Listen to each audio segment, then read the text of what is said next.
Terjadi kisah di Riyadh, seorang ibu, kisah nyata di Saudi. Ini di Riyadh ini sudah masyhur ceritanya nih.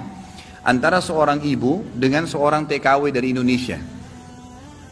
Ada satu ibu sudah divonis di Saudi, operasi kanker dia terakhir sebulan lagi.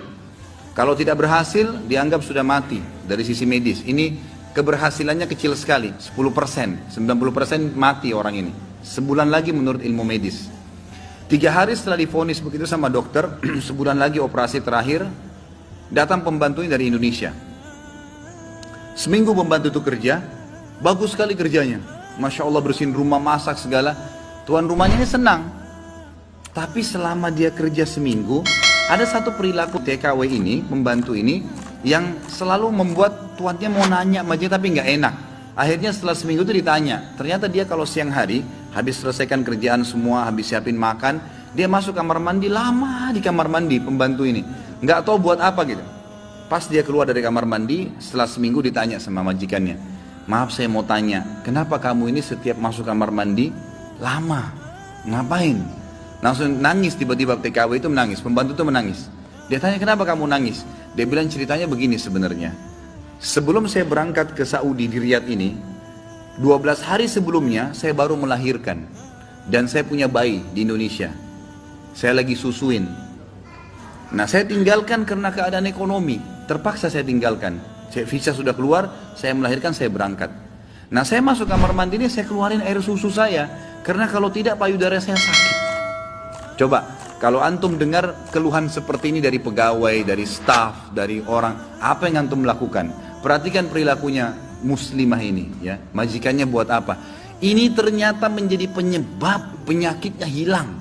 Apa yang dia buat? Dia bilang, baiklah. Sambil dia nangis, dia dengar ceritanya, dia bilang, baiklah. Dia masuk, gajinya itu 800 real per bulan.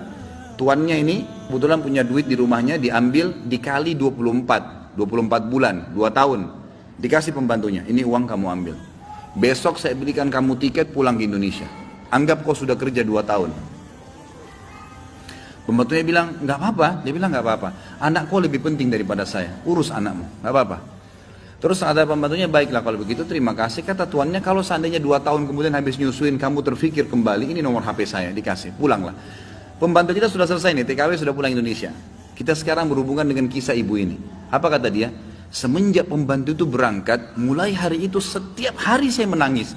Menangisnya bukan karena sedih penyakit saya merasa terharu, susah menggambarkannya, terharu betul dan bersyukur kepada Allah. Bagaimana Allah membukakan pintu itu buat saya.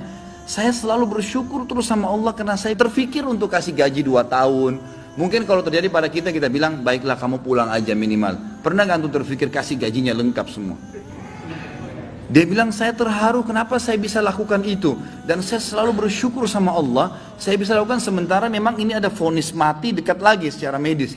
Dia bilang, tiap hari saya menangis. Dan setiap kali saya menangis, saya merasa ada satu kepuasan dan keadaan saya lebih baik.